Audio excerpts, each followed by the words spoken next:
स्वागत है आपका अपने चैनल डील्स डिटेक्टर में। और आज हम बात करने वाले हैं बेस्ट रेफ्रिजरेटर की, जिनकी प्राइसिंग होने वाली है 15,000 के अंदर। तो चलिए वीडियो को शुरू करते हैं और बात करते हैं हमारे पहले रेफ्रिजरेटर की। और ये पहला रेफ्रिजरेटर है हायर की तरफ से, जो कि आता है 5 स्टार एनर्जी एफिशिएंसी रेटिंग के साथ में, जिसकी कैपेसिटी है 195 लीटर्स।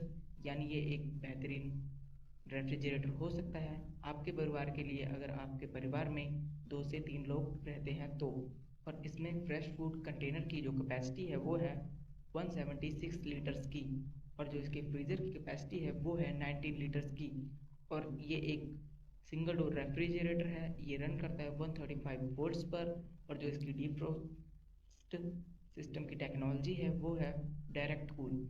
और इसके जो सेल्फ टाइप की अगर बात की जाए तो ये है एक tough and glass self type. और जो इसमें मटेरियल की अगर बात की जाए तो ये स्टील मटेरियल का बना हुआ है। अगर हम बात करें हमारे अगले रेफ्रिजरेटर की, तो वो है सैमसंग की तरफ से आने वाला एक रेफ्रिजरेटर, जो कि आता है 4 स्टार एनर्जी एफिशिएंसी रेटिंग के साथ में। अगर इसकी कैपेसिटी की बात की जाए तो इसकी ओवरऑल कैपेसिटी है 192 लीटर्स की, और इसकी फ्रेश फूड कंटेनर कैपेसिटी की बात की जाए तो वो है 167 लीटर्स। और अगर इसके फ्रीजर कैपेसिटी की बात की जाए तो वो है 25 लीटर्स की। और ये एक सिंगल डोर रेफ्रिजरेटर है, जो कि एक आता है इन्वर्टर टेक्नोलॉजी के साथ में।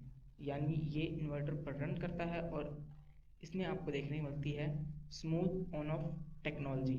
और ये रन करता है 230 वोल्ट्स पर, और ये एक डायरेक्ट कूल डिफ्रोस्ट सिस्टम वाला रेफ्रिजरेटर है। अगर इसकी सेल्फ टाइप की बात की जाए तो ये टफ एंड ग्लास के बने हुए हैं, और इसमें जो मटेरियल लगा हुआ है वो है स्टेनलेस स्टील का। अगर हम बात करें हमारे अगले रेफ्रिजरेटर की, तो ये आता है वर्लपूल की तरफ से, और अगर इसकी कैपेसिटी की बात की जाए तो वो है 190 लीटर्स की कैपेसिटी। और इसके अगर एनुअल एनर्जी कंजप्शन की बात की जाए तो वो है 168 किलोवाट्स पर आवर। और इसमें है कैपेसिटी फ्रेश फूड कंटेनर की 157.6 लीटर्स की। और अगर इसके फ्रीज़र कैपेसिटी की बात की जाए तो वो है 14.3 लीटर्स की कैपेसिटी, और ये आता है सिंगल डोर फॉर्म फैक्टर के साथ में। और इसमें एनर्जी जो वोल्टेज की खपत है वो है 230 वोल्ट्स, और ये एक डायरेक्ट कूल डिफ्रोस्ट सिस्टम वाला रेफ्रिजरेटर है। और जो इसके सेल्फ टाइप है वो है टफ एंड ग्लास। और इसके मटेरियल की अगर बात की जाए तो ये स्टील मटेरियल के साथ में आता है। और अगर हम बात करें हमारे अगले रेफ्रिजरेटर की, तो ये आता है एलजी की तरफ से, और इसमें आपको देखने को मिलती है 4 स्टार एनर्जी एफिशिएंसी रेटिंग। और ये जो कैपेसिटी है इसकी वो है 190 लीटर्स की। और अगर इसके स्पेशल फीचर्स की बात की जाए तो वो है इन्वर्टरेबल रेफ्रिजरेटर, और ये आता है डायरेक्ट कूल डिफ्रोस्ट सिस्टम के साथ में। अगर इसके सेल्फ टाइप की बात की जाए तो वो है टफ एंड ग्लास। अगर हम अगले रेफ्रिजरेटर की बात करते हैं तो वो आता है सैमसंग की तरफ से, जिसकी कैपेसिटी है 192 लीटर्स की, और ये रन करता है 135 वोल्ट्स पर, और ये डायरेक्ट कूल डिफ्रोस्ट सिस्टम के साथ में आता है। और इसके सेल्फ टाइप की बात की जाए तो वो है टफ एंड ग्लास के, और इसमें आपको 4 स्टार एनर्जी एफिशिएंसी रेटिंग देखने को मिलती है। अब बात करते हैं हमारे अगले रेफ्रिजरेटर की, तो ये है हमारा क्रोमा की तरफ से आने वाला रेफ्रिजरेटर, जिसकी एनर्जी एफिशिएंसी है 3 स्टार रेटिंग की। और इसकी जो कैपेसिटी है वो है 225 लीटर्स की कैपेसिटी, जिसमें फ्रीजर कैपेसिटी है 20 लीटर्स की। और इसके कलर की बात की जाए तो ये ब्लैक है। और इसके डिफ्रोस्ट सिस्टम की बात करें तो ये एक डायरेक्ट कूल वाला रेफ्रिजरेटर है, और ये इसकी जो सेल्फ टाइप है वो है टफ एंड ग्लास की बनी हुई। तो अब हम बात करते हैं हमारे रेफ्रिजरेटर्स के बारे में कि कौन सा रेफ्रिजरेटर बेस्ट होता है।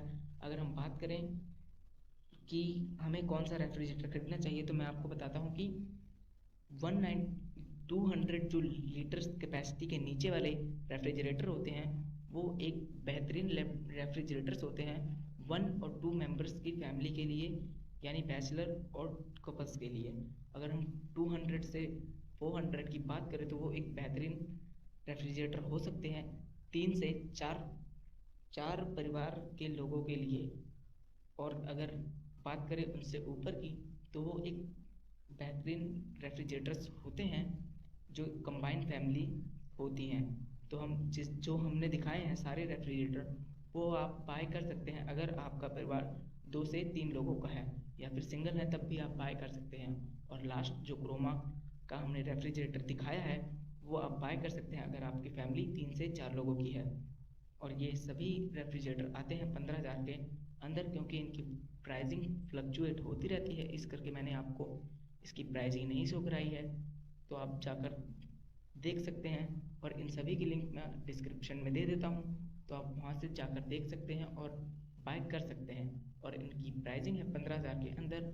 उम्मीद है आपको वीडियो पसंद आया होगा। Please do like, subscribe and share this video.